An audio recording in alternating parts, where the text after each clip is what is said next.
Muito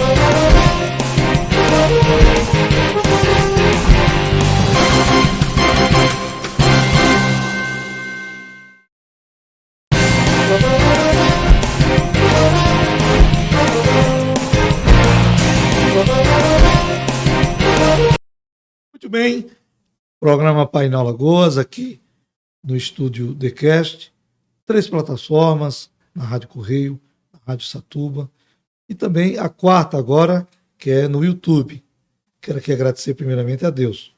Notícias, entrevistas, cidadania, política, reclamações e soluções. Aqui é o programa Painel Alagoas, avaliação quem faz é você. Hoje, ex-secretário do Turismo, em Maceió, uma pasta importante, competente mais do que a pasta, foi representante em Brasília por várias vezes, por vários segmentos, empresário, amigo, sincero, honesto e leal.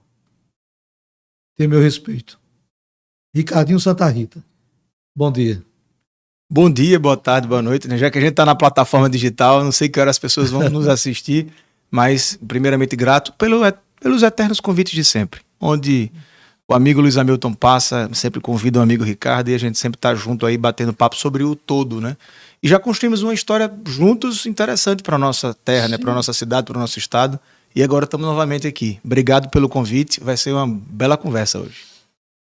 Cidade inteligente, vamos falar sobre turismo, vamos falar sobre a economia, vamos falar sobre cooperativas em vários segmentos que vêm valorizar o turismo.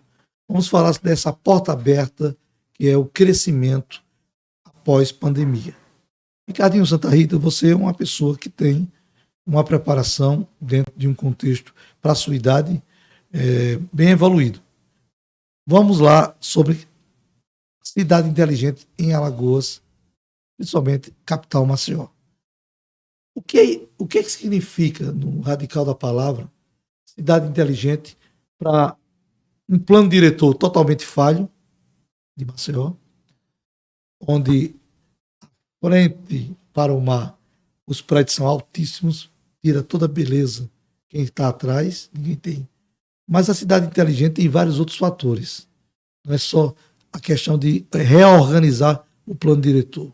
Como é que você enxerga, principalmente Brasil e aqui em Alagoas? A palavra é sua. Pois é, uma das minhas especializações que eu estudei, né, eu me aprofundei muito sobre planejamento urbano e cidades inteligentes. Foi uma pauta que atuei nos últimos 5, 6 anos. A nível de Brasil, eu ainda morava em Brasília, São Paulo, e quando retornei a Maceió, a gente ficou no projeto de planejar a cidade de Maceió, discutir Maceió dessa forma. Muita gente acha que cidade inteligente é cidade conectada, aquela que vai ter Wi-Fi na praça, na esquina, que vai ter internet de longo alcance, que é o LoRa, que é o Long Range, ou seja, tem cidades no mundo que já fazem isso, mas no Brasil, na América Latina, a realidade não deve ser essa ainda. A primeira camada de cidade inteligente é criar o cidadão inteligente. Eu acredito muito no fortalecimento da cidadania. Milton Santos foi um geógrafo brasileiro na década de 80, quando eu estava nascendo, e ele dizia muito do cidade, cidadão, cidadania. Cidade é lugar, cidadão são as pessoas, cidadania é o direito desse cidadão de usufruir do espaço que é a cidade. E aí, no arcabouço jurídico legal, o plano diretor é o ponto de partida com o Estatuto das Cidades, que tem 21 anos apenas o Estatuto. Em 2006, Maceió fez o plano diretor, obrigatoriamente, 10 anos após, deveria ser revisado em 2016. E aí, por exemplo, toda essa expansão que nós temos da cidade, para a parte alta, para o litoral norte, tem que estar regrado com o Código de Urbanismo, de Edificação. Tem que chamar a OAB, CREA, que são os engenheiros, CALC, arquitetos e urbanistas, os ambientalistas, para a gente discutir como é que vai crescer essa cidade.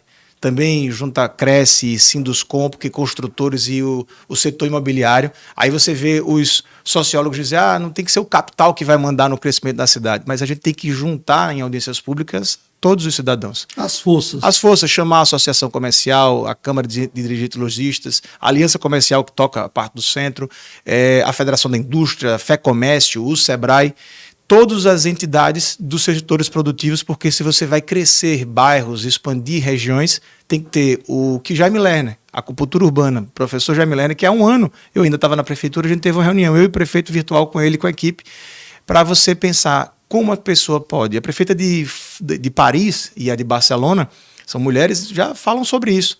Você morar, trabalhar e ter lazer a 15, 20 minutos de casa. Porque hoje um grande problema da cidade é o trânsito. A gente já falou muito em vários programas, eu tive contigo, sobre mobilidade. E o que é que está acontecendo em Maceió? A gente está há 6 anos na rediscussão do plano diretor, já passamos dos 2 prefeitos, 4 de um, 2 de outro, e infelizmente Câmara Municipal, Prefeitura Municipal e os atores não conseguem chegar a um denominador comum. Então a gente já tem uma defasagem na nossa legislação.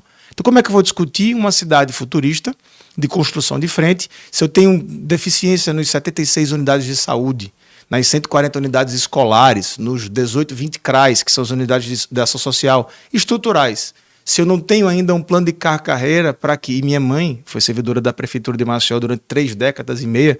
Se eu não consigo resolver um problema que são as pessoas. Eu, Ricardo, quando atuo na minha parte de consultoria em planejamento, eu uso o PPP. É pessoas, processos, projetos. Aproveitando. Organograma, fluxograma e cronograma de entrega. Ontem eu estava na Rádio Correio, tive a honra de entrevistar o engenheiro civil e ambiental. Uhum. Já tem essa alcunha, situação. isso. Então, veja, ele falou, foi bem claro, toda dificuldade em Maceió chama-se planejamento. Isso. Então, mas como realizar um planejamento se toda a estrutura é arcaica e não existe um impulsionamento de querer mudar? O discurso é bonito, mas a prática continua. Você chega, por exemplo, num pique de 6, 7 da manhã, ali em Cruz das Almas, é inviável. Uma pessoa numa ambulância morre. Chega na parte alta, melhorou um pouquinho, mas também morre. Eu falava muito do binário, né? E aconteceu o binário. Sim. Não é que eu seja é o pai. Não, mas é o pai da criança. A gente bateu muito tempo. Tem uma faixa inversa ali que tem que ser rediscutida. Na verdade é o seguinte, planejamento. Maceió é a 17ª cidade mais populosa do país. 1 milhão, são 17 cidades com 1 milhão de habitantes. Maceió é a 17ª, ou seja, é a caçula entre as cidades milionárias com pessoas. E a gente não tem uma secretaria de planejamento. A gente não tem um plano diretor revisado, a gente não tem plano de mobilidade, não existe um plano de zoneamento comercial, residencial. Não existe, infelizmente, a parte de planejamento na estrutura do organograma da gestão municipal. Aí não vou culpar gestor, não vou... E o atual vice-prefeito Ronaldo Lessa e eu, a gente, na pré-campanha de 2020, nós discutíamos, éramos ambos pré-candidatos, concorrentes, e a gente discutia, a gente precisa convergir para que haja a Secretaria de Planejamento. Mas o Ronaldo Lessa é um cara experiente, maduro. Foi tudo, né? Entendeu? Um cara que tem uma visão além do alcance. Então, ele tem, primeiro, paciência de ouvir e tem a humildade de aceitar conselhos. É diferente de vários gestores. O Ronaldo Lessa passou por todos os segmentos da sociedade, foi vereador, com poucos votos, com 1 voto de vereador. Ele ganhou da Terezinha. E ele foi para a opção para prefeito. Porque 4 candidatos. Isso. Ou seja, 1 voto mudou. Naquela época a abstenção era muito pouca. Então o que acontece? Nós percebemos que em 2020, uma eleição atípica. Pandemia, revolta, a abstenção subiu. Foi praticamente quase o percentual. Esse ano vai ser grande. A França agora teve uma abstenção recorde também. Vai ser grande. A negação política. E também tem uma coisa. Em 99, 2000, Moisés Naim era ministro na Venezuela, antes do governo Hugo Chávez, e ele escreveu um livro maravilhoso. Quem quiser colocar no Google, tem no PDF dele. O Fim do Poder, do Moisés Naim. Ele já falava que as pessoas iam se cansar do poder. A gente não vai ter mais grandes políticos sendo reeleitos várias vezes. A gente vai ter cada vez mais a alternância do poder. Isso é importante para oxigenar. Eu gosto muito de falar dos modelos das cidades colombianas, Medellín e Bogotá, que são 3, 4 anos de mandatos prefeitos, que são os alcaides. Medellín teve 7 prefeitos em 21 anos na Bogotá, entre eles o Henrique Peñalosa, o Antanás Mocos, e todos tiveram um planejamento consecutivo. Então, existe qual é a estratégia de cidade que a gente tem de sociedade? O outro prefeito que for entrar vai mantê-la. Ele vai ter um foco na educação, um foco na mobilidade, um foco no meio ambiente, mas vamos manter aquele eixo transversal. E é isso que a gente precisa aqui em Maceió, em qualquer cidade, na verdade, que a gente trabalhe. A gente trata muito isso. Eu trabalho com consultoria para prefeituras de pequeno, médio porte, grande porte, e a gente trabalha sempre isso. Qual é o eixo transversal que a cidade precisa. Tem que pactuar a sociedade. Aí, para fechar a pergunta, cidade inteligente tem que ter sociedade inteligente. Eu acredito que mecanismos como a rede social e plataformas que você faça com que o cidadão, tipo uma ouvidoria, se engaje em participar, em opinar, em sugerir, em reclamar. Por exemplo, o problema de lixo na cidade. Então, se eu sei que eu tenho 1.000 reclamações e 400 reclamações estão no bairro do Tabuleiro da cidade universitária, então é lei de Pareto. 80% da reclamação está em 20% do território. Vamos atuar lá. Então, essa inteligência de dados, de governança de dados, ajuda o gestor, com a ajuda da sociedade, a resolver o problema. Mas a questão é quando o gestor deixa a equipe trabalhar. Agora, a questão é essa. Temos uma situação Pontal da Barra. Tudo para ser um ponto turístico. É divulgado como ponto turístico. Mas a gente percebe que aquelas calçadas ali poderiam ter artesanatos, poderiam ter comidas típicas de Alagoas, para uma oxigenação, musculatura, não para entrar no Pontal, mas na beira da praia, ali naquela calçada. Pode ser. Esquisita, mas está bem clarearam, está bem iluminada. Então, o planejamento é quando a equipe tem liberdade de planejar e liberdade de falar. Sabe por que tá iluminado? Aquele ponto do surf, naquela barraca ali, quando Sim. você desce, o nosso querido João Folha, superintendente de iluminação de Maceió, eu e ele, eu era secretário de Turismo e Esporte, e disse, olha, tem uns surfistas que querem surfar à noite. João coloca ali um LED para os surfistas. Só por isso a gente conseguiu iluminar. Pontal, eu, Ricardo Santa Rita, a gente falando de planejamento. Eu não sei se tem outra secretaria que fez planejamento. Existe um plano municipal de turismo que eu, quando secretário, pactuei com o Sebrae. Meu amigo Marco Vieira, nosso ex-ministro Vinícius Reis, meu chefe, um guru que eu tenho em vida. Então a gente fez o plano municipal de turismo. O bairro do Pontal. Eu até sugeria mudar o nome para bairro das Rendeiras, porque os turistas conhecem como Vila das Rendeiras, bairro das Rendeiras. Pontal da Barra, para quem vem de fora, é como Cruz das Almas, parece cemitério. Então a gente, às vezes, mudando o nome do bairro, você torna comercialmente mais atrativo para o turismo. É um ponto. Segundo, quem é que compete com artesanato? A gente tem um turismo de sol e mar, 94% de quem vem para Maceió, e aí eu vou falar de dados de pré-pandemia e agora vai voltar ao normal. 2,1 milhões de passageiros aeroportuários a gente tem em Maceió. O aeroporto tem capacidade de 5 milhões e meio. Então a gente só tem 40% da capacidade de ocupação do aeroporto.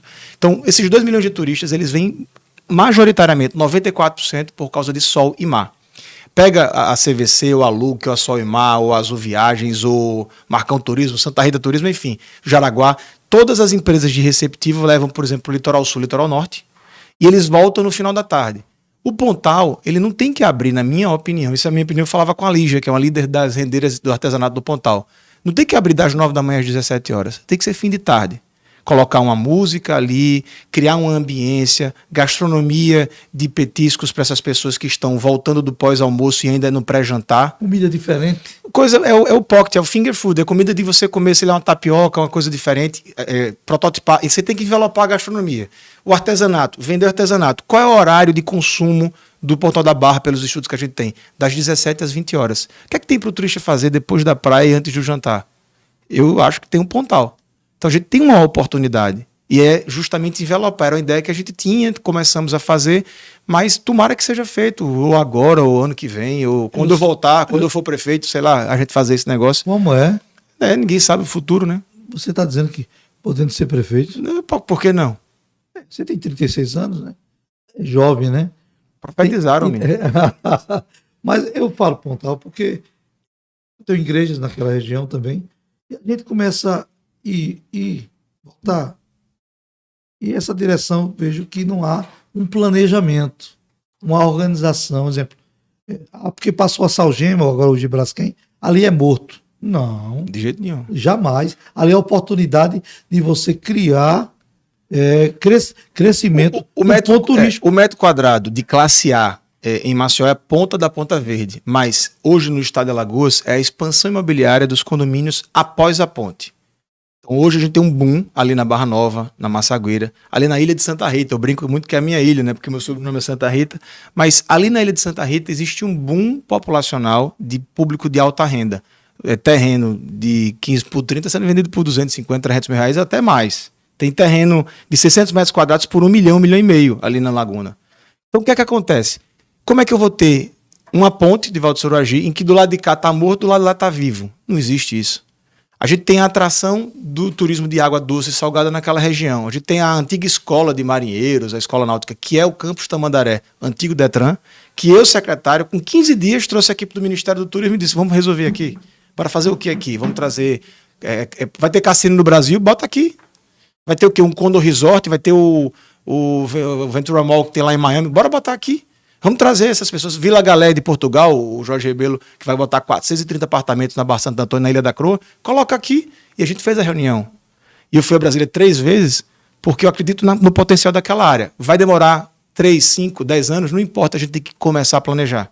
Por quê? Porque aquela região dali, existia até um projeto, a equipe de arquitetos da Secretaria de Desenvolvimento Territorial, o Tássio Rodrigues, que era o Parque das Dunas. É uma ideia que eles tinham lá de criar naquela região. Então a gente precisa fazer o quê? Aquilo que eu falei, cidade, que é o lugar, cidadão são as pessoas. Vamos juntar as pessoas. Como é que a gente vai usar o lugar? Aí vamos estimular a cidadania. Gerar emprego através do turismo, da economia de serviços, da economia criativa com cultura, cultura digital, com esportes, com lazer, com artesanato, com gastronomia. Coloca um cara... Eu vou para João Pessoa, meu irmão mora em João Pessoa, vou para João Pessoa daqui a 15 dias. Tem um cara tocando o Bolero de Ravel, que eu amo essa música, na praia lá do Jacaré, em Cabedelo, todo dia, final de tarde. Se você for para Cabedelo, não era nada. Perto do Pontal, zero. Eu conheço 3 lugares no mundo igual aquele Pontal da Barra da gente aqui. E a gente precisa saber o quê? De que forma eu tenho um usufruto melhor do espaço. Eu provoquei você sobre o Pontal da Barra e estou vendo que existem coisas que podem serem extraídas naquele local. Também está morto. Morta. Mas pode ser reaproveitado. Por exemplo, ali, colocar uma cooperativa dos pescadores. Tem a cooperativa do filé de renda, é o Embordal lá. Denominação geográfica de origem. Do outro lado existe o Passeio das Novilhas, a própolis vermelha. Tem japonês que vem coletar aqui. Ou seja, a gente tem uma riqueza exuberante que vale mais do que ouro. A própolis vermelha, produzida ali, naquela região. É uma abelha que só naquela região dá. Então a gente tem... na época que era secretário de turismo, com o Carlos Jorge, secretário de Ação Social, a gente tinha um sonho de pegar 10 turistas num hotel desse, botar na van e comer sururu vendo o pôr do sol naquela região ali do Vegel. Imagina a experiência de você chegar no quintal da casa de uma marisqueira, de um pescador, e comer a comida que eles comem. Por que eu falo isso? Eu, quando trabalhei em Brasília, viajei 23 estados desse país. Você foi o que em Brasília?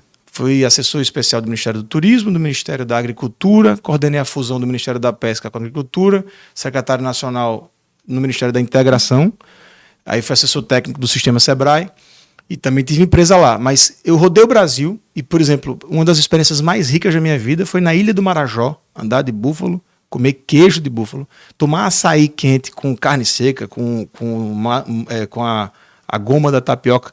Ou seja, eu fui para dentro de uma tribo indígena de pessoas lá em Soure, no Marajó, para vivenciar uma experiência lá. Aí eu pensava, quantas pessoas poderiam vivenciar essa experiência, por exemplo, no Pontal? Uma vez eu estava em Pioca, na rua Ildo de Melacioli, e um italiano puxando jet ski com um quadriciclo. Eu disse, maravilha, né? A gente chega lá na Toscana, na sua região, com a bicicleta e faz aquele pôr do sol. Ele fez, a mesma coisa do que eu, italiano, tá aqui em Pioca andando de jet ski. Então você tem um sonho de ir para a Itália, para a Toscana, para viver uma experiência. A minha experiência de vida é andar de jet ski em Pioca. Ele fez, cara, tu vê praia igual a essa no mundo? Aí não vê. Só o Ludenis na Turquia e eles, Maurícios, Madagascar. Só. Eu acredito que toda oportunidade pode existir um investidor.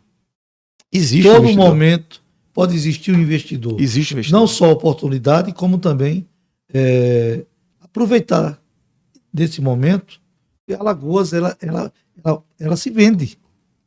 Nós temos o litoral belíssimo, não só em Maceió, mas em toda a parte sul e norte. Não só o litoral, a gente tem cultura, história, a gente tem para dentro, a gente tem várias coisas para vender. A gente tem 3 lagoas. Cachoeira da Tiririca aqui em Murici, 2 Irmãos em Viçosa.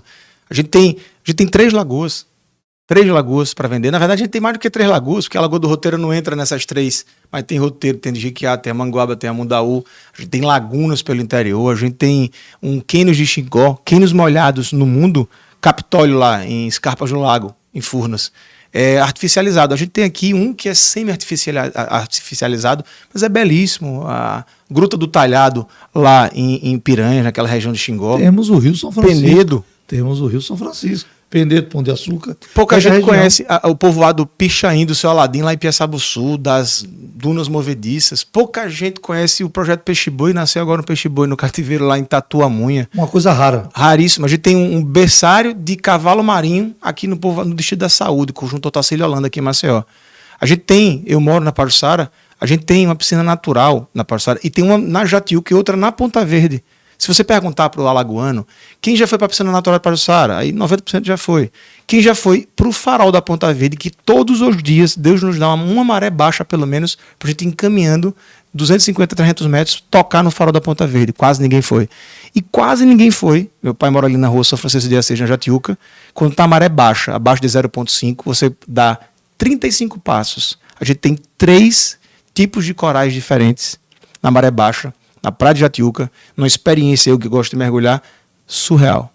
E é aqui. Agora, Ricardo, a gente percebe, poderia uma organização ou um setor promover o encontro do que se aproveitar em Alagoas.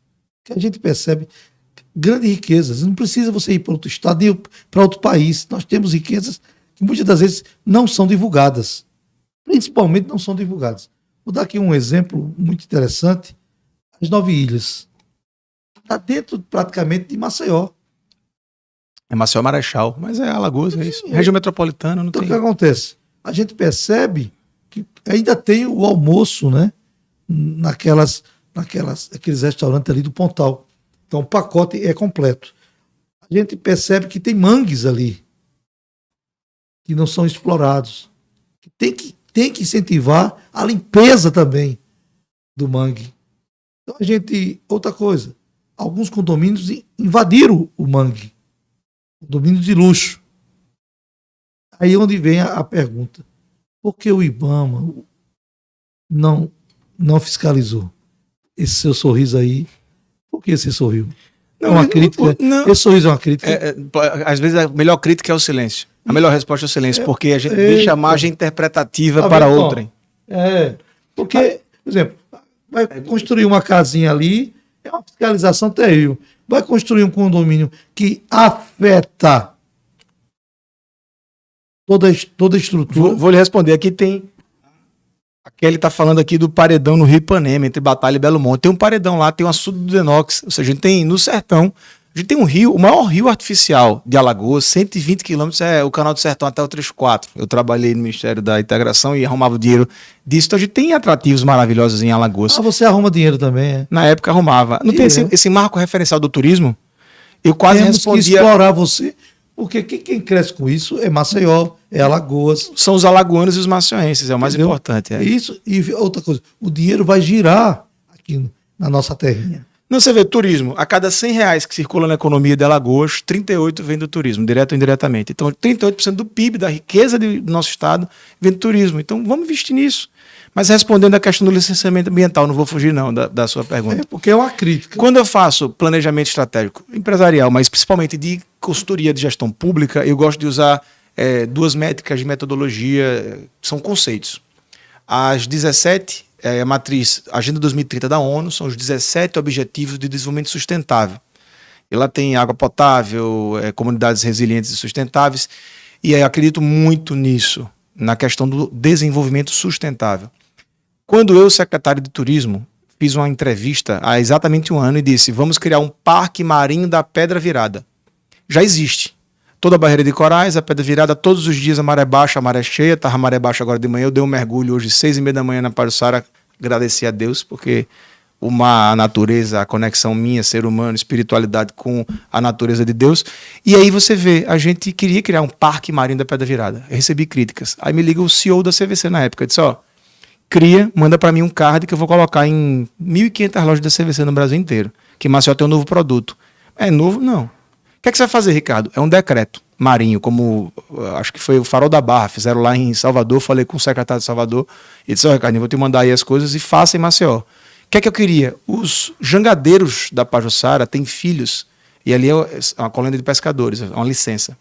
E eu ia treinar os filhos com a Fernanda, que já é instrutora de mergulho, para que a gente pudesse ter instrutores de mergulho não submarino, mas de superfície. para que jovens que moram no Pontal da Terra, na Ponta da Terra, na Pajuçara, naquela região ali, filhos de pescadores, e a Cida da Colônia estava nesse trabalho com a gente. Inclusive o doutor Carlos Alberto, nosso amigo advogado, é advogado da Colônia. E a gente queria exatamente gerar 30, 40 empregos, porque quando o turista chega no hotel, ele vai querer, por exemplo, visitar o Parque Marinho da Pedra Virada. Estou falando de sustentabilidade, meio ambiente. Deus já nos deu. Maceió já tem isso. Eu só estava fazendo o quê? Transformando em produto. Ele vai pagar, sei lá, R$50 para alugar uma máscara. Eu tenho em casa, eu faço toda semana isso. E com o menino que é o instrutor para mostrar aqui é a barreira de coral tal, aqui é a pedra virada, aqui é o farol, aqui é isso, aqui é aquilo. Então a gente cria essa ambiência. Então o objetivo de... renda. E renda. Renda. Desenvolvimento sustentável. Outro modelo que eu gosto de atuar muito, na iniciativa privada está em moda, ESG.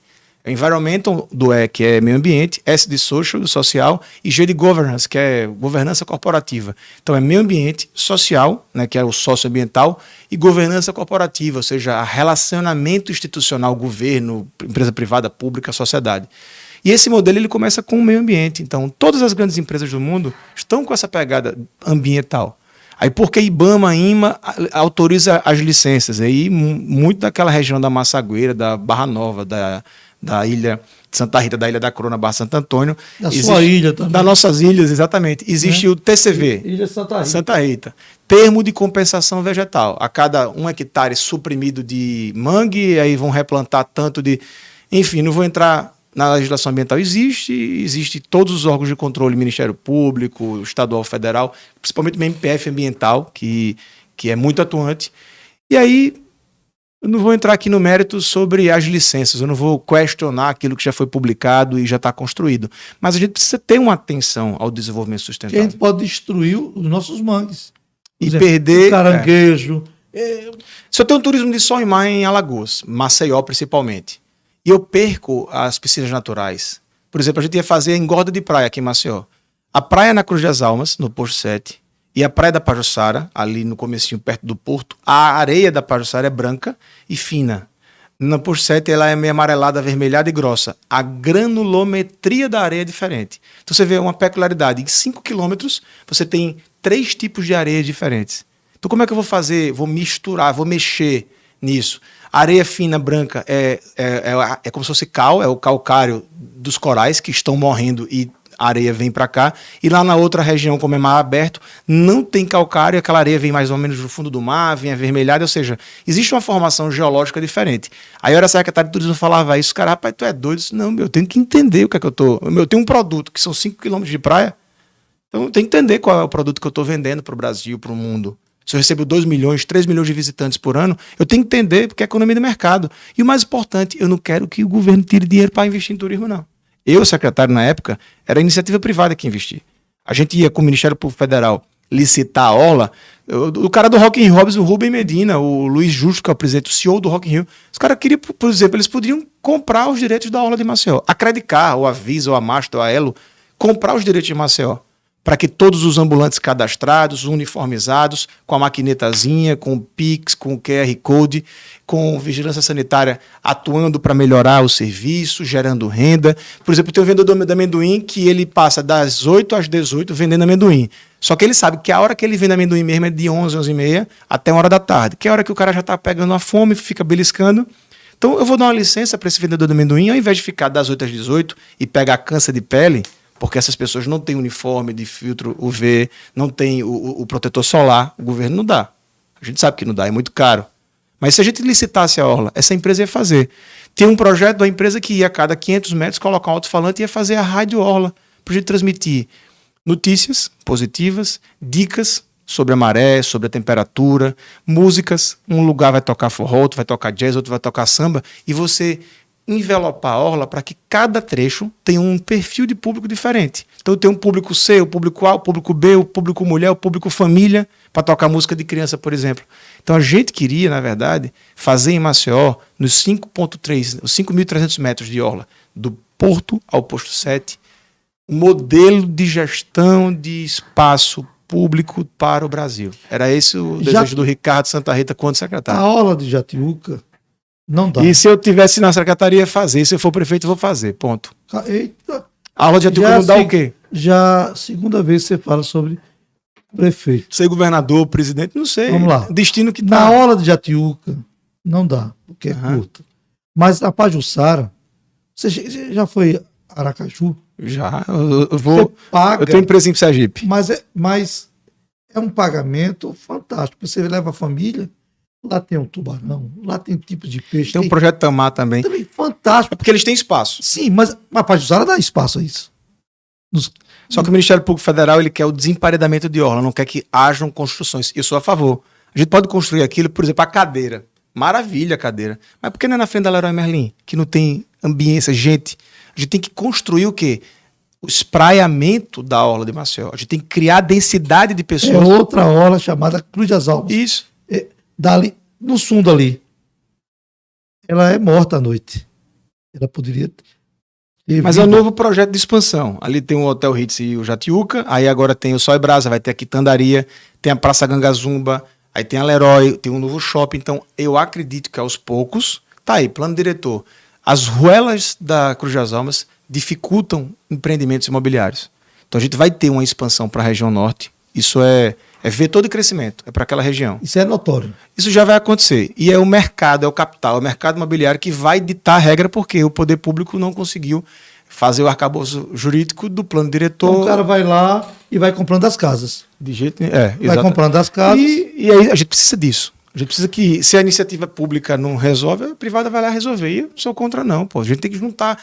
O poder público não pode atrapalhar. E o turismo é o vetor de crescimento de Maceió e de Alagoas. É sim. É o principal eixo gerador de fonte de renda. Só precisa se organizar. Só se organizar. A gente tem a mecanização do setor primário, que é o campo, a agricultura, está mecanizada. Há 10 anos eram 300 cortadores de cana. Hoje é uma colheitadeira mecânica, que tem um operador e um O desemprego foi total. tinha 300 cortadores de cana, você tem agora 2. Um que é um mecânico, outro que é o operador da máquina. Ou seja, mecanizou-se o campo. A indústria 4.0 é o quê? É aqueles braços mecânicos, ou seja, você já não emprega gente. Onde é que vai ter emprego para as pessoas? Setor de serviços. É comércio e serviço. E o turismo é o grande puxador desse setor de serviço. É taxista, é camareira, é garçom, é ambulante. Você tem ideia, tem uma subeconomia de praia, que eu aprendi, que são os formiguinhas. Os caras ficam vendendo lá bebidas na praia. Tem um cara que passa no determinado horário para repor o estoque daquela bebida. E tem outro que passa para repor o gelo do isopor de quem vende bebida. Existe toda uma economia de praia por trás. Isso chama-se dinâmica. Dinâmica urbana. Qualquer pessoa, por exemplo, que está no Jacintinho, está desempregado, compra 6 latinhas de cerveja e vai vender na praia para poder ter a renda e para trazer a feira para casa. Esse é o informal. E traz. E traz, graças a Deus. Na prefeitura existia um cadastro com 400 ambulantes. Aí eu fui fazer uma reunião, tinha 1.600 ambulantes. Eu sou ambulante, mas como? Por causa da informalidade. Vamos proibir o cara de estar lá? Tem que ter fiscalização. Eu não vou também deturpar, eu não vou prostituir o comércio da praia como gestor público, mas a gente tem que ter a razoabilidade e bom senso. Como é que eu vou conseguir fazer com que essas pessoas tenham a sua oportunidade?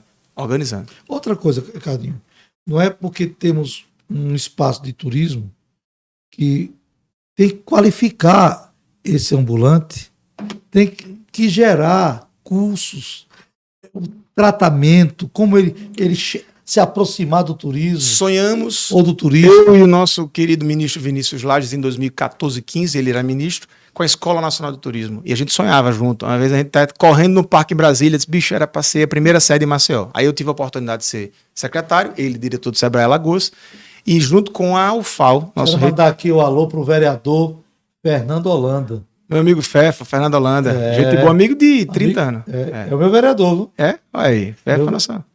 Gente boa. Contratação para 2024, antecipado. Já contratado, já? Contratado. Fefa é o cara do bem demais. Que Família inteira, Holanda. Coração fantástico. Dia desde, Topado com ele. dia desde tio Tonho fizeram os 4 meninos ser tudo bom, rapaz, graças a Deus. Leonardo Baracho, chefe do Léo, gabinete dele isso, também. Gente boa também, Léo. Tá igual a você. Só que Fininho? Fininho. E brabo. Eu sou da paz. Não, mas não é brabo, não, ele é exigente. Não, o Fernando, né, vereador Fernando, não isso vou é uma chamar de crítica- Fefa, não. isso é uma Não, crítica. disciplina e exigência faz parte. Tá na Bíblia, rapaz. Olha, Tá na Bíblia. Tá vendo, Tom? Agora, me diga uma coisa. Vamos lá. A gente tem muitas situações informais. Essa escola, ou da linguagem que eu falei, preparar cursos para cada segmento, porque você não pode fazer um curso para todo mundo. Tem segmentos que são específicos. Por exemplo, O cara que é garçom e ficou desempregado, ele pode ir à praia, no mercado, mas tem que orientá-lo que ali é uma nova linguagem, Exatamente. uma nova leitura. Por exemplo, o marisqueiro, ele pode vender na praia o seu sururu, o seu camarão, mas tem que ter uma preparação. Então, tudo isso você resumiu na minha pergunta chamada Escola do Turismo. Escola Nacional de Turismo, primeira sede seria Maceió. A Secretaria Nacional de Qualificação e Produtividade de Turismo no Ministério do Turismo. Inclusive, quando saí da Secretaria de Maceió, fui convidado para ir para lá, para tocar esse projeto piloto. Eram 20 milhões, a gente escolheu 5 cidades, 4 milhões para cada cidade. A primeira era Maceió. E aí eu me honro muito, me orgulho muito, porque eu fui 3 vezes para Brasília, 2 pagando do bolso. Entrei no Ministério, eu era secretário municipal, mas já tinha sido assessor do Ministério. Todo mundo me conhece, secretário William, André, que era diretor, a Neuza Portugal, que é um dos maiores mestres da qualificação de turismo no Brasil. A gente tinha curso online, parceria com o Sistema S para Fé Comércio, Senac, por exemplo, da aula. Tipo, a camareira, ela ia ter 80% da carga horária era online e 20% ela ia num hotel, numa pousada, numa hospedagem habilitada, ter um estágio para ser camareira. Um garçom, um auxiliar de cozinha, ia ter uma aula de vigilância sanitária, por exemplo. A vigilância sanitária é ensinar. Você não pode despejar o óleo dessa forma, o resto de alimentos você tem que acondicionar desse jeito. E a gente também, na escola de turismo, ia qualificar, além do ambulante, o taxista da orla. Não apenas com inglês e espanhol. A gente teve em 2019, de 2 milhões e 100 mil passageiros aeroportuários, apenas 20 mil estrangeiros, 12 mil argentinos. Como a Argentina quebrou, não vamos investir mais nesse mercado. Vai vir agora o de Portugal, da Europa. Então a gente tem que qualificar as pessoas para falar em português também. Mas não é português de Portugal só, não. É português nosso. Ter pelo menos 30 tipos de diálogo de um português bem inteligível, bem conduzido no turismo. A gente ia fazer com que garis da Orla de Maceió tivesse uma qualificação diferenciada. Não somente o gari que está varrendo o chão, mas o gari que está passando com um caminhão de lixo para saber acondicionar alimento. Porque o resto de alimento nos restaurantes infelizmente, assim, é abrupto. Infelizmente, a vigilância não permite que a gente faça doação dos alimentos, do resto de comida. Mas a gente estava trabalhando nessa linha. Começar com 2, 3 matérias no primeiro ano. A gente queria no segundo semestre do ano passado, de 2021, e agora 2022 crescer, ampliar e qualificar essa mão de obra. Agora, aí sabe por que teve gente que ficou contra na política? Porque achava que eu ia dar curso para 5, 10 mil pessoas, que eu ia ser candidato a deputado, que eu ia arrumar voto, que não sei o que. Eu digo, meu amigo, eu nem candidato era esse ano. Quem perdeu foi Alagoas só. Mas vamos trabalhar para que a gente conquiste isso, rapaz. O eixo temático sobre a questão cidade inteligente, a gente percebe que, por exemplo, nas cidades inteligentes hoje tem o ponto chamado carro elétrico. Agora começa a tirar um pouquinho o exemplo europeu para a prática. Vamos lá. Por que não oficializar? Começando por Maceió. Carlos Moraes da Equatorial e eu, a gente teve várias reuniões. Hoje vai ser ali no Corredor Vera Arruda, o primeiro eletroposto da Equatorial com a prefeitura. A gente tem pouco carro elétrico ainda no mercado. Em Maceió, acho que quase nada, né? Tem uma coisa assim que é interessante, eu gosto de fazer essa conta. Conversando com o pessoal da Fazenda do Estado, 44% do ICMS do governo do Estado é energia e combustível. Imagina eu ter um carro elétrico com energia solar e eu abasteço meu carro no quintal de casa com energia solar. Eu deixo de pagar o ICMS. A gente não vai ter uma frota de 50% de carro elétrico nos próximos 10 anos. Eu não acredito que a gente tenha essa evolução, porque as baterias de lítio não estão fazendo armazenamento correto. A gente precisa avançar muito nessa seara. Mas talvez ônibus elétrico, por exemplo, em algumas linhas principais. Carros elétricos para fazer a micromobilidade. Porque o impacto da passagem iria diminuir. VUC, veículo urbano de carga. Esses veículos, por exemplo, você passa às vezes na aula, carga e descarga dos restaurantes. Um caos no trânsito. Tem que ter regra da madrugada, tem que ser veículo urbano de carga, que é o veículo pequeno. Sabe qual? Talvez o único secretário da prefeitura nessa gestão que andou de ônibus? Eu andava, você lembra que eu andava de ônibus? E gravava e dizia, e descobrimos o seguinte, um turista que está na aula, que quer ir para um museu no Jaraguá, ele de ônibus não ia, porque tinha que pegar o cartão na época da Transpal, que agora é o Vamos, e ele tinha que ir lá na Buarque de Macedo, Buarque de Macedo, quem é de Maceió sabe. Mas ele ia como? Ele tinha que ir de táxi, de Uber, ou seja, a passagem de ônibus, o turista não poderia sair da orla da Ponta Verde, da Paruçara, para o Jaraguá de ônibus, porque tinha que comprar o cartão. Agora a prefeitura resolveu isso. Por quê? Porque eu era secretário de turismo, coloquei a mochila nas costas e fui fazer o serviço do cidadão. Eu fiz o que a gente chama na cidade inteligente. É o Citizen Experience, a experiência do cidadão. Eu fui viver e identifiquei o problema. Aí falei na época com o André da SMTT, disse, a gente tem que resolver esse problema. Está sendo resolvido agora. Porque eu, que era líder de uma pasta, fui vivenciar o que o meu cliente, que era o turista, estava passando. Cidade inteligente não é revolver o pretérito, mas tirar do passado valores importantes para o presente e para o porvir. Gostei, viu? Isso mesmo. Gostou? É isso mesmo. Então, Esse conceito vamos lá. é bom. Então vamos lá. Passeio de trem. Diferente. Uma renda, um valor irrisório. Por exemplo, o turista vem, ele quer conhecer alguma coisa antiga de Maceió. Mas aí temos uma problemática. Braskem. Ela destrói praticamente os bairros, principalmente Cambona, Bebedouro e Mutange, Pinheiro. Mutange, Bebedouro. Aí agora tá na Pinheiro, Jaqueira, achando Bebedouro, e Farol. Então veja, Minha casa. a gente começa a entender que dentro desse contexto não é viver o passado, mas tirar do passado o que é bom. Não vamos falar de Fernão Velho, daquela região, não. A gente tem uma estação do VLT no Jaraguá que leva até o mercado da produção e o mercado de artesanato, que agora foi pintado o Rafael Santos, a equipe pintou lá um sonho da gente ano passado. Eu e Miriam, a gente conversava muito sobre isso. Talvez a gente prototipar o nosso mercado. Ricardo, eu visitei 22, 23 capitais no Brasil. Duas coisas que eu fazia quando ia para cidades. Era conhecer o mercado local e levava um tênis para eu correr no parque da cidade. A gente não tem um parque em Maceió para correr. O nosso parque, na verdade, é linear, que é a orla. Pouca gente enxerga a orla como parque. E aí eu fui comer o sobá em Campo Grande, uma galinha polenta lá em Curitiba, uma tainha na telha em Porto Alegre. Chega a salivei agora, o próprio tacacá no mercado Ver o Peso em Belém. Então todas as cidades grandes têm um mercado turístico e nós não temos o nosso mercado turístico. Eu acho que a gente tem que envelopar um pouquinho do Jaraguá, deixar pronto, porque o da produção é muito grande para resolver, mas o mercado artesanato tem uma estação de trem, né, de VLT, que leva do Jaraguá para lá e de lá para o Jaraguá. A gente tentou fazer isso, até a Maria Fumaça ano passado, acho que foi abril, maio, a gente fez um passeio. E eu acho que vale a pena a gente tentar fazer isso. Mas, porém, aí vou ser muito sincero, vamos falar de economia de mercado de escala.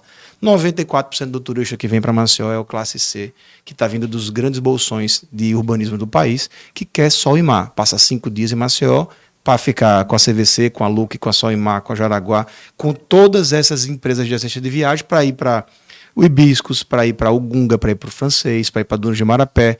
Então, esse é o perfil do nosso turista. A gente tem um percentual pequeno que toparia. Eu ratifico tudo que você falou. Mas temos que ter opções. Sempre. Se não é tão usado, divulgue. Mas é a única cidade que tem 1 milhão de habitantes, 2 milhões de turistas e museu fecha à noite e fim de semana. Acredita? A única. O único destino turístico do mundo, cidade de 1 milhão de habitantes, destino turístico de 2 milhões de visitantes no mínimo, que fecha museu à noite ou sábado e domingo. A entrevista está sendo muito dinâmica. Agora vamos pular para essa dinâmica onde é a problemática política. Eita, gente. É porque para tudo isso... Mas solução também, tudo isso que... Não, mas o problema é para o momento. Até eu tirar o relógio para ficar mais leve, tá brincando. Veja, porque para tudo isso funcionar e tornar-se uma realidade, depende dos pares de cada casa, cada poder, aprovarem terem uma visão que Alagoas não é só vender a imagem, não, mas usar do que nós temos para o bem comum. Ou seja, eu vou pegar aquele que está parado ali, ele pode ter uma capacidade grande. Através de um curso, através de um seminário, que eu posso capacitar e descobrir o talento que está ali parado porque não teve oportunidade. Isso que faz isso é a política. Isso. A política, ela promove, ela dá condições, ela gera verbas de custeios para promover segmentos da sociedade, às vezes anêmicos, porque falta um discurso forte e leis mais fortes. Criar lei, já temos demais. A gente tem mais lei do que habitante no país. Entendeu? Criar leis é demais. Agora, mas cria uma lei que seja para beneficiar a área produtiva, ou que venha produzir aquilo que não produz, gere produção. Isso. Então, eu acredito assim, são eixos temáticos, imaginários, que podem se tornar realidade. A palavra é sua, Ricardinho. Vamos lá. Política é problema e solução. Depende do ponto de vista. Eu acredito muito o seguinte, essa história do propósito de cada pessoa para poder identificar qual é o sentido da sua própria vida. Eu, Ricardo, tenho 36 anos e 10 meses de idade, e eu digo que eu estou num Solteiro. Essa é a luta da vida. E eu estou no terceiro ciclo da minha vida. Há 2, 3 meses eu entrei numa nova virada de chave, um novo ciclo de vida. Eu tenho falado muito isso com as pessoas. Quem me conhece e quem não me conhece está percebendo. Então, às vezes o propósito pode ser a política, mas foi quando eu me afastei da política e me identifiquei com a espiritualidade que eu busquei o meu propósito. Então, hoje eu sou uma pessoa de 1 ano atrás para cá, 10 meses para cá, de 9 meses, de 6 meses, de 3 meses para cá, totalmente diferente. Agora, aproveitando o ensejo, o homem é um ser eminentemente político. Você percebeu que eu estou tentando sair da política, você está puxando? Não, é porque o debate aqui é um debate sinceramente, eu não deixarei nunca de ser político, todos nós somos. Aí, galera. Mas é o seguinte, se tiverem 220 milhões de habitantes no Brasil, se tem 1.000 que estudam política pública, eu estou entre os 1.000. Por isso você não pode fugir ao destino e à missão. Os eixos temáticos de uma plataforma política, elas são necessárias à valorização da educação. Precisamos, para que seja uma cidade inteligente, professores valorizados, profissionais valorizados na área médica. Precisamos um eixo temático fantástico, que é a segurança. Isso. Porque como é que eu vou ter uma cidade inteligente se ela não produz segurança? Existem 3 eixos transversais: segurança, trânsito e a pauta ambiental, por exemplo, saneamento. Pobre, rico, preto, branco, mora na parte alta, na parte baixa. Segurança afeta todo mundo, mobilidade afeta todo mundo e o meio ambiente, que o saneamento é o grande ponto, afeta todo mundo, o calor também. Nesse caso, como é que você enxerga hoje, de uma forma dinâmica, 2022, mas refletindo 2020? Porque 2020... O eleitoral você está falando? O eleitoral, porque a questão é essa. O grande fantasma de 2020 foi a questão da abstenção. Revolta, insatisfação. Continua. Como é? Continua. Por quê? Me explique isso aí. Pergunta cada esquina. Não, primeiro ponto. Toda pesquisa você tem 70% de indeciso. As pessoas não conhecem. Existe uma paixão ideológica pela campanha nacional de presidente, mas eu não vejo transparecer. Alagoas sempre foi um estado conservador e revoltado, na verdade. Você vê, o Lula ganhou no Brasil inteiro, 2002, no primeiro e segundo turno. O único estado que o Serra ganhou foi Alagoas. A gente sempre tem isso. E nós temos um produto assim maravilhoso chamado político. Você tem um estado que em 20 anos a gente imperou no Senado, agora está imperando na Câmara, Renan Calheiros e Arthur Lira, independentemente do julgamento que as pessoas façam de ambos. Eu não estou julgando. Cada um tem seu valor, sua forma pragmática de fazer política. Então Alagoas é um estado eminentemente político. E a gente tem um profissionalismo nessa área que a gente exporta. Olha, eu com 28, 29 anos, estava em Brasília, numa ascensão profissional. Eu fui membro do segundo escalão do governo federal, eram 25 ministros e 120 secretários, eu era mais jovem. Como é que faz essa ascensão? DNA político, na mamadeira, na veia. Eu assessorei o então ministro Helder Barbalho, hoje governador do Pará, o então ministro Vinícius Lage, diretor do Sebrae, um parceiro, um grande amigo, a então ministra da Agricultura, que foi presidente da CNA, da Confederação Nacional de Agricultura, senadora Cátia Abreu. E aí, como é que você sai na ascensão e passa porque Alagoas tem uma força política muito forte, muito grande. Mas isso a gente tem que converter em ação para o público local. Aproveitando o ensejo, eram 21 vereadores, né, na Câmara, e o Marceneiro errou na hora das bancadas, sobrou e ele disse, eu vou fazer mais 4. 25. Quando ele terminou, aí os caras automaticamente depois aprovaram mais 4.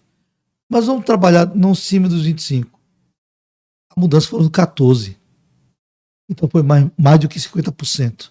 A insatisfação. Número 2. Para deputado estadual, essa dança vai, dança vem. Eu acho que vai passar de 50%, mas a pergunta vai ser para você. Para federal, a mesma coisa. Mas na visão do Ricardinho Santa Rita, político, jovem, promissor, já falou por 2 vezes que pode ser próximo prefeito de Maceió. Governador, presidente, tudo. Não, senador. mas prefeito. Se eu fosse candidato esse ano a senador, ganhava a eleição. Eita. Mas vamos falar para o prefeito. Não faça isso, não. Você é do bem. Quer que eu seja, né? Você é do bem. Graças a Deus. Prefeito, vamos lá. Mas vamos lá.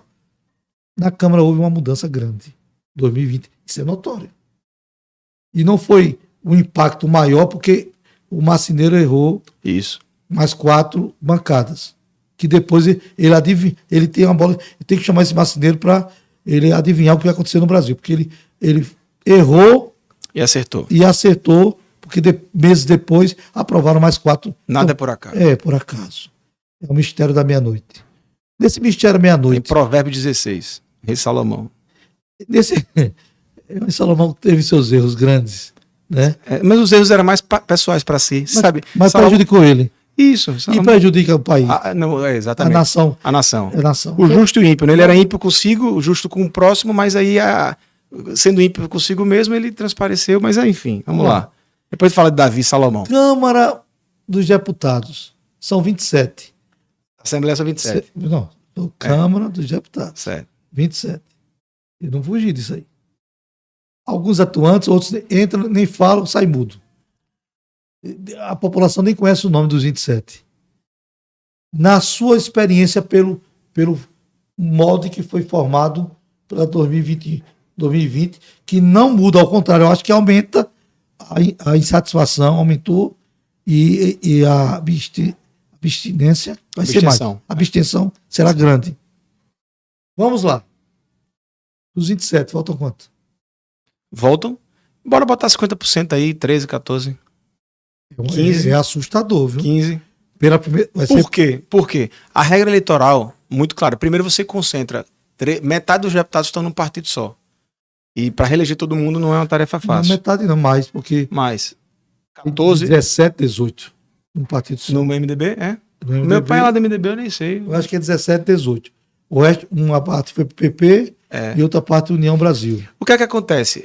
Eu acredito muito. Na legislação ela já empurra isso. E também a gente agora tem um problema, né? A gente vai ter menos candidatos essa eleição. Mas nunca houve candidatos com estrutura financeira e com histórico social batendo de frente para cada mandatário do seu mandato. 2 ou 3, chegando ao ponto até 3, contra um que tem mandato, que não disse para que veio. Então a gente começa a entender que o eleitor alagoano Está enxergando. está enxergando isso. Aqui, a rede social também. As pessoas estão vendo. Ajudou muito. Na verdade, eu acredito no princípio da transparência, da comunicação. Então, e também é o seguinte, Luiz Hamilton, a sociedade tem se modernizado a um ponto que a gente não vai ter mais, por exemplo, senadores, deputados e vereadores que passam 20, 30 anos no mandato. Você acha que isso isso é natural, isso é normal na sociedade. Por quê? Zygmunt Bauman, eu vou falar aqui do Bauman, que era um grande filósofo, falava dos tempos líquidos. A gente vive hoje uma nova geração, 45% do eleitorado é mais jovem que eu tenho 36 anos de idade. 45% do eleitorado, essa nova ascensão da sociedade, são efêmeros. Efêmeros em quais pontos? Nos relacionamentos amorosos, na posse de um carro ou de uma casa. Então essa nova geração é desapegada. Eu lhe falo com toda sinceridade, desapego mesmo.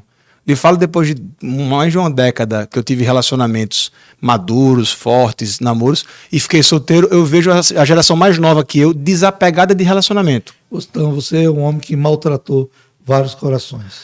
E fui maltratado, mas tudo combinado. Eu cometi os meus erros.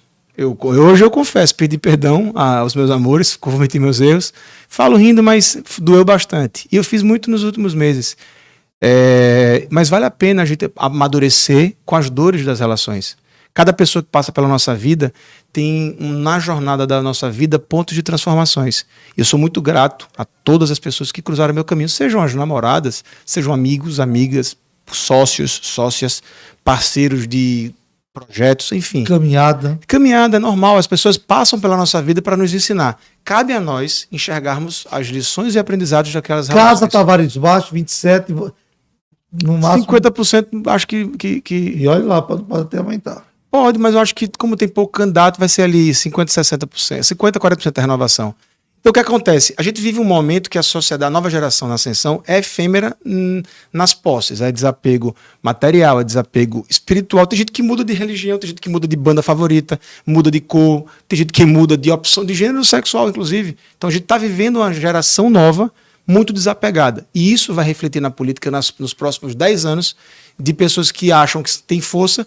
Tem aquela história do deputado que foi mais votado na eleição passada e agora perde a eleição com a votação pífia. Isso já acontece. Ou o vereador, enfim, ou o prefeito que não é reeleito. As reeleições. Ou o mendigo, que talvez agora seja até deputado, né? Por causa do fator rede social. Olha só, eu, numa ascensão política, um comentário que eu fiz no Twitter, fui para baixo. Qualquer pessoa pode fazer um comentário, ir para cima, descer. Tá aí a vida. Infelizmente, a gente, ser humano, cidadão, a nova geração, cada vez mais efêmera. E isso vai refletir na política também. Eu em 2014, eu acreditei num jovem e vi que realmente acertei. Fui contra todos que eu apoiava e disse, não, vou votar desse aqui. Foi Renan Filho. Acertei porque ninguém é perfeito, mas ele fez uma coisa que eu acho interessante. Na saúde, fazia muito tempo, ele construiu o Hospital Metropolitano, o Hospital da Mulher e vários postos nos interiores Unidades de pronto atendimento, as UPAs. e reconstruiu alguns hospitais dos interiores. Então, vou dizer que ele não fizesse nada, mas isso aí, até para o turismo, cidade inteligente, você tem que ter um ponto de apoio de saúde. A primeira UPA do turista do Brasil é a do Jaraguá. A gente, inclusive, eu e Pedro Madeiro, que era secretário de saúde e de turismo, foram os primeiros que saíram da gestão. A gente combinou de fazer isso lá na época, que era uma sala com enfermeiros. E com seu pai trabalha com o Renan. Isso. Inclusive agora está em Brasília com o Renan. Isso. É fantástico, né? Você é fantástico. Agora, vamos lá. A vida é fantástica. Deputado federal, 9. Alguns não sabem nem o que está fazendo lá. Porque Brasília é voraz. Acaba... Se não tiver dinâmica... Ramo de capa não é porque eu dei certo lá não, mas Brasília é voraz. Ou você é bom no que faz, ou se perde. E para ser nomeado ali, para ter espaço ali, não é fácil, não. Eu falo com tem uns 3 amigos que são candidatos a deputados federais que vão tentar agora ganhar a eleição de federal, que eu digo, ó, mundo cão. Ali é a mistura da Disneylandia com Las Vegas. É um jogo de cassino com um parque de diversão. Jogo bruto, de profissional. Dos 9 votam quantos? 4, talvez 5. Então é 50%. 50%. Em outubro, acho que é 2 de outubro, e o pessoal vai dizer, rapaz, esse doido tava errado, tava certo. Mas esse doido também tem noção. Tomara que o povo faça a melhor opção. É isso que você não é doido, não. Você é louco. É um doido por pela Alagoas. Pela minha vida. Você também. é alagoano. Pelos amigos, pela família. Você ama Alagoas. Governo do Estado. Nunca nomes bons. Viu? Não, é o seguinte, eu vou falar uma coisa genérica. Nos últimos 30 anos, uma pessoa, eu falo muito, meu pai tem relação particular, pessoal e profissional com ele, uma pessoa controlou a política em Alagoas, chamado senador Renan Calheiros. Não controlou no modo pejorativo. O poder dele, o tismo do poder dele era tanto que ele sempre conseguia montar o tabuleiro do xadrez, montar o jogo. Hoje é o partido que tem mais deputado federal, mais deputado estadual, essas coisas todas. Então hoje o MDB é muito forte, mais prefeito. Então esse é o tamanho que o senador Renan construiu. Mas ele é um estrategista. Um dos maiores que já existiu na história da República Federativa Brasileira, da política. Eu vivi Brasília e sei disso. Porque eu vivi Brasília, a gente achava que era por ele, a gente achava que era contra ele, mas enfim. E eu tenho uma relação de carinho e afeto com o senador Renan desde a minha infância. Eu convivi muito na relação do meu pai com ele, eu convivi Renanzinho e eu era Ricardo e Renanzinho, menino, amigo de infância. Você está, antes de você falar qualquer coisa, lá embaixo, um cafezinho, aqui com o Tom, você disse que hoje é espiritualista. Manda uma mensagem espiritualista para o nosso senador. Qual o senador? O senador Renan? Renan Calheiros. Uma mensagem espiritualizada para o senador Renan. Você não mudou? Seu coração mudou. A minha principal, eu gosto da Bíblia, eu gosto da minha passagem favorita de várias, Eclesiastes, capítulo 3, versículo 1. Abaixo do céu, acima da terra, há tempo para todo o propósito de Cristo. Há tempo para nascer, para morrer, para plantar, para colher. E o senador Renan, durante... também para amar. Para amar, principalmente. Eu aprendi a amar, e olho nos seus olhos e digo aqui, eu aprendi a sentir o amor verdadeiro meses atrás, eu reaprendi, na verdade, eu amei muito na minha infância, me fechei para o amor, e agora me reabri novamente para o amor. E estou muito feliz com isso. Mas para o senador Renan, 2 lições de vida. Eu, na minha vida, eu tive pontos. Eu tive um exílio que fui ver em Brasília, de um tombo que levei aqui em Maceió. Voltei para Alagoas porque eu fui arrolado como réu da Lava Jato, com mandado de prisão. Depois eu mostrei que eu era inocente. Sofri muito. Ano passado fui hiperjulgado por milhões de pessoas de ser nazista, uma coisa que o tempo e o meu silêncio, que a melhor resposta que eu pude dar naquele momento para mim mesmo, para a sociedade, era o silêncio, que eu não sou. Então eu vivi muitos altos e baixos. E esses momentos de dor me edificaram, me construíram. O senador Renan ele não gosta quando eu falo isso. Em 1990, a maior fraude eleitoral da história do Brasil foi contra o senador Renan na eleição do governo. Que ele ganhou a eleição 3 vezes e tomaram dele 3 vezes. O que é que ele fez? Resiliência, força, tempo. 94 foi senador, foi presidente do Senado numa ascensão, podia ser presidente da República. Vem aquele processo de várias acusações, de escândalos, e agora ele é o colecionador de dezenas de processos da Lava Jato, está vencendo 1 a 1, não sei como é que vai ficar no final.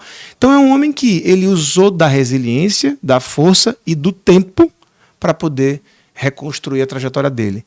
Então Eclesiastes me identifico muito e eu identifico muito com o senador Renan. Interessante que em 2014 eu voto no Renan Filho. Tá no meu Face. Eu votei também.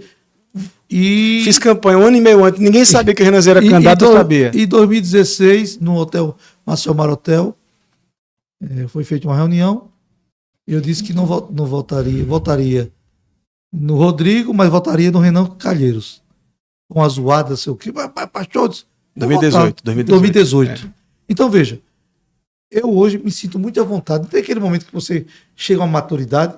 Eu sou Renan Filho, topado ao Senado. Independentemente, porque eu acreditei em 2014, quando todo mundo... Um desastre com o Teotônio Vilela, governador. Desastre para Alagoas. Alagoas parou.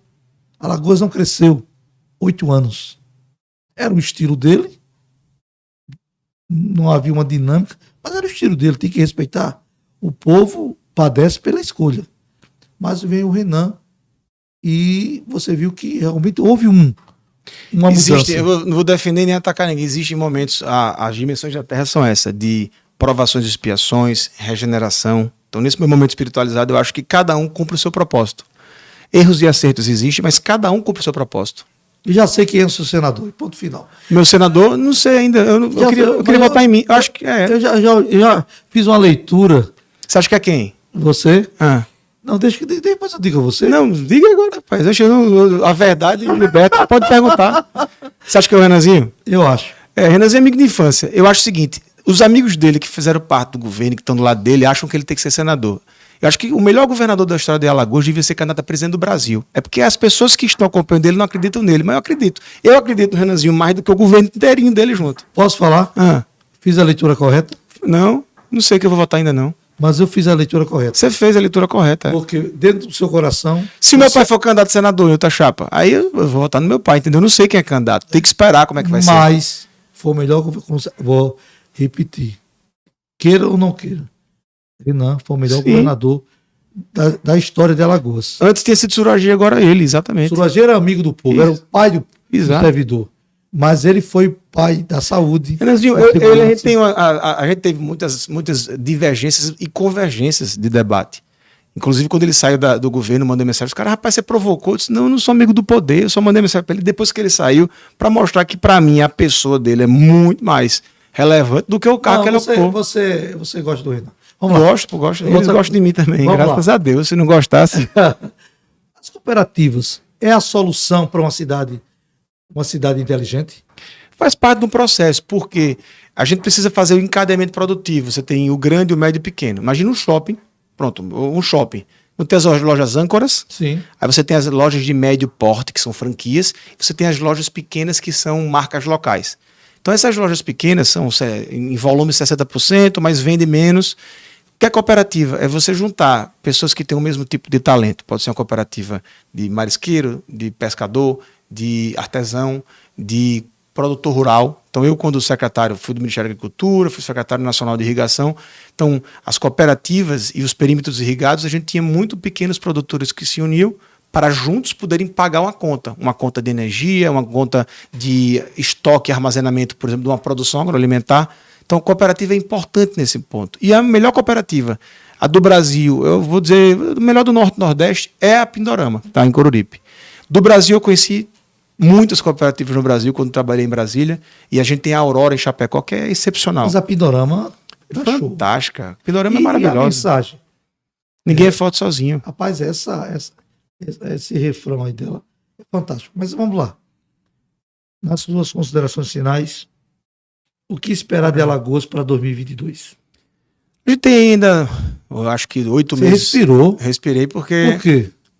às vezes a gente tem que aliviar para pensar futuro. Eu faço uma técnica de respiração para pensar o futuro. Inspirar, segurar e expirar. Esse garoto mudou, viu? Graças a Deus, para melhor, mais importante. Evolução. Vamos lá, 2022. O que aconteceu? Mas antes de falar de 2022 foi um ano da minha vida. Porque agora em fevereiro eu fiz, falando em respirar, eu fiz uma cirurgia de desvio de septo. Parece simples, mas para mim foi uma cura mental e espiritual, porque eu aprendi a respirar. E ao aprender a respirar de fato, eu fiquei mais calmo. Eu perdi ansiedades, traumas, obsessões. Você era ansioso? Compulsões, era. Fazia aquilo que você já tinha falado para mim. 300 coisas ao mesmo tempo para os outros, nada para mim. Eu sempre disse a vocês. Sempre, sempre. E aí nos últimos 90 dias eu perdi 22 quilos, reduzi de 34% para 15% de massa de gordura. Aproveitando que não está doente, né? Não, pelo contrário, nunca tive tanto vigor físico. Me alimento do que é necessário e me alimento da palavra espiritual, da Bíblia, como cristão que sou. E o mais importante... E do dia 7 de maio vamos fazer um culto de ação de graças. 30 anos o pastor de rádio difusão e TV. E TV também, exatamente. Vamos lá. Então o que acontece? Eu aprendi esse ano a respirar. Decast está convidado. Vamos lá. Eu aprendi esse ano a respirar. Olha só que loucura, eu passei 36 anos sem saber respirar. Não, a respirar da forma correta. Então 2022 foi um ano muito bom. O que é que espero para Alagoas, para o Brasil? Eu vejo na parte eleitoral uma guerra muito ruim. Eu desejo muito que o Brasil seja hexa na Copa. Mas, acima de tudo, eu acredito muito que a Terra, a humanidade, a gente está vivendo aí uma amplitude da Terceira Guerra.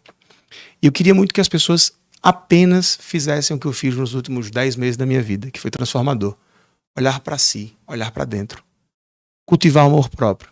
Quando a gente se enxerga e busca o próprio sentido da vida, e aí na espiritualidade você sabe que a gente não vive só, a gente vive em coletividade, a gente gerar gentileza, amor ao próximo, faz com que a gente vire essa chave. Então, independentemente de quem vença ou quem perca no cenário eleitoral, no cenário da guerra, que as pessoas entendam que a maior batalha e guerra que a gente tem todos os dias não está contra o outro, está contra si mesmo. É melhorar a cada dia. Ontem eu postei na minha rede social, participei de um torneio de beach tennis no fim de semana, sobre competir e se divertir. Foi o torneio que eu cheguei mais longe e foi bacana. Foi uma equipe que eu nunca tinha jogado com as minhas duplas, mas eu entendi naquele momento que o que há de melhor é a minha evolução. É que eu nunca tive tão bem no esporte que eu estou praticando quanto agora. Por quê? Porque eu busquei não competir com os outros, mas comigo mesmo. Então, o que eu espero para 2022? Que a Alagoas seja melhor hoje do que é de ontem, amanhã do que é de hoje. O Brasil, o mundo, as pessoas. E a gente que às vezes quer mudar o mundo, aquela coisa. O jovem quer mudar o mundo, mas sai de casa sem dobrar o lençol da cama. Então você não consegue nem mudar seu quarto. Então começa da gente. A mudança começa de si. E nessa minha fase, a melhor fase, estou vendo a melhor fase da minha vida, de espiritualidade, de felicidade, de amor. Seus olhos brilham, mas uma coisa que você me disse lá no térreo aqui do prédio, na galeria, e aqui também. E lutou para crescer em todos os aspectos e esqueceu de conviver com seu irmão, o único irmão que você Essa tem história, aqui na Terra. O doutor Rodrigo. Essa história é bacana. Seus olhos... Ixi. Eu falei o seguinte, até... Tá emocionado, né? Tô emocionado agora, porque eu vivo uma fase... Eu fui dar uma entrevista numa rádio há alguns dias, 37 minutos sobre política. Foi 3 de política e 34 sobre vida. E eu falei sobre perdão e recebi uma mensagem na minha rede social de uma menina que disse... Quando você falou de perdão, eu lembrei do perdão que eu fiz ao meu pai. Em maio e julho ele morreu. Foram os 2 melhores meses da minha vida. Eu tenho pai e mãe, graças a Deus. E tenho convivido cada vez melhor com o seu Ricardo, com a dona Vani. E uma outra amiga disse que eu queria perdoar minha mãe. E no outro dia, por causa de uma palavra que eu fiz, e a palavra tem poder, ela perdoou. E eu, durante a minha quaresma, eu estava contando essa história, eu nunca tinha praticado a quaresma. Então pensei em fazer o jejum da carne. E eu passei da quarta-feira de cinzas à sexta-feira da paixão, 40 dias com febre. Dormindo, mas ao mesmo tempo as pessoas vindo para mim, pô, você mudou, você tá melhor, mas eu estava destruído por dentro, com o coração dilacerado. E aí eu fiz um pacto com o nosso Deus e disse, Senhor, eu topo passar os 40 dias de deserto, de provações e expiações. Eu vou sofrer e sofri muito, por tudo. Porque eu processei todos os meus traumas do passado. Minha relação com mãe e com pai, e coloco nessa ordem porque ela é minha genitora e meu pai chega e eu vou ser pai. Eu não queria casar, não queria ter filho. Hoje o meu maior desejo da vida é formar família. Emocionado mesmo. Tô, porque eu tô na melhor fase da minha vida. Aí você liga pro seu irmão. Aí o que acontece? No sábado, na sexta-feira da paixão, a gente foi pra fazenda da minha mãe e meu irmão, voltamos, eu dirigindo o carro, meu irmão dormindo de lado, ele é médico, tava plantão em cima de plantão. E aí eu cheguei em casa, não consegui dormir, acordei no sábado e disse, Senhor, a gente fez um pacto. Olha que presunção. Eu fiz um pacto com Deus. A gente fez um pacto e eu queria muito que o Senhor pudesse me dar a alegria de poder ter um alívio, tirar todo esse peso das minhas costas. Sábado, aleluia, eu fui para a praia, para Barra São Miguel, estava com meu pai o dia inteiro. Quando chegou no final da tarde, eu me recolhi, cheguei na praia, olhei a lua cheia, estava a maré sequinha, sozinho. Eu olhei para o céu e desafiei Deus. Eu vou passar 72 horas sem rezar, sem orar, sem pedir, sem acreditar, sem louvar, sem pedir, mas acima de tudo, eu aprendi que eu tenho que agradecer a Deus o que eu tenho, que eu tive em vida. Quando eu disse, Senhor, se tu existe mesmo, me dê um sinal que o meu irmão mandou uma mensagem, me ligou, 10 minutos de conversa, resolveu minha vida. Porque eu entendi que a última pessoa que precisava me conectar era mais importante. Nossos pais. Tinha tempo para todo mundo. E aí deixei tempo pro Dr. Rodrigo, meu irmão, meu melhor amigo. Qual a idade dele hoje? Rodrigo faz no dia 9 de maio, 36 anos. Qual é a especialidade 35, dele? Aliás, ele faz. Ele é cirurgião ortopedista, orgulho da minha vida, fomos sócios, estudamos juntos, fizemos faculdade, a gente dormiu junto durante 17, 18 anos na nossa vida, no mesmo quarto. Cada um tinha seu quarto, mas um dormia com o outro, melhor amigo. Mas a vida separou. Não, eu fui morar em Brasília, ele foi morar em João Pessoa na mesma semana. A gente passou 6, 7 anos longe. Agora pense voltamos. A dor de um pai e de uma mãe, 2 filhos, e os dois partem para... Na mesma semana. Eu saí terça, meu irmão quinta. Minha mãe sofreu, perdeu 10 quilos, só chorava. Qual é a sua mensagem de fé e esperança olhando para a câmera? Olhando para a câmera, a minha mensagem de fé e esperança é muito o seguinte. Nesses últimos dias e meses, na minha transformação, eu criei alguns mantras de vida, que é sempre pedir força, sabedoria, serenidade. A gente vive num mundo hoje, grandes crises de ansiedade. As pessoas têm saudade de um passado muito bom. Eu tenho várias lembranças boas do passado. E a gente quer que volte, mas não volta. Foram aquelas lembranças que nos fizeram sermos o que somos hoje. E a gente às vezes tem uma perspectiva, uma ansiedade para que tudo aconteça logo no futuro próximo. A gente tem que ter calma, tem que viver o hoje. Então, o que é que eu gosto de dizer para as pessoas sempre? Vivam o amor, porque no final, o amor sempre vence. Eu vou usar as palavras do apóstolo Paulo. Tudo sofre, tudo crê, tudo espera e tudo suporta. Mas o amor jamais se acaba. Acabamos a entrevista com o Ricardinho Santa Rita, esse jovem promissor, deseja ser prefeito de Maceió. Vários segmentos, mas prefeito ele falou 2 vezes. Mas falei 2 vezes? 2 vezes a prefeitura. Isso está no coração, está no seu DNA. O meu desejo, na verdade, é fazer o bem para as pessoas. Sim, mas é ser prefeito. E eu estarei ao lado. Amém. Olha, avaliação quem faz é você. Painel Alagoas, notícias, reclamações, entrevistas, cidadania e soluções. Esse é o painel aqui no TheCast, uma nova forma de entrevista, mas também simultaneamente com a rádio de Satuba, de segunda a sexta, de 8 a meio-dia. É usado, pastor. E na Rádio Correio, de segunda e terça, às 13h30.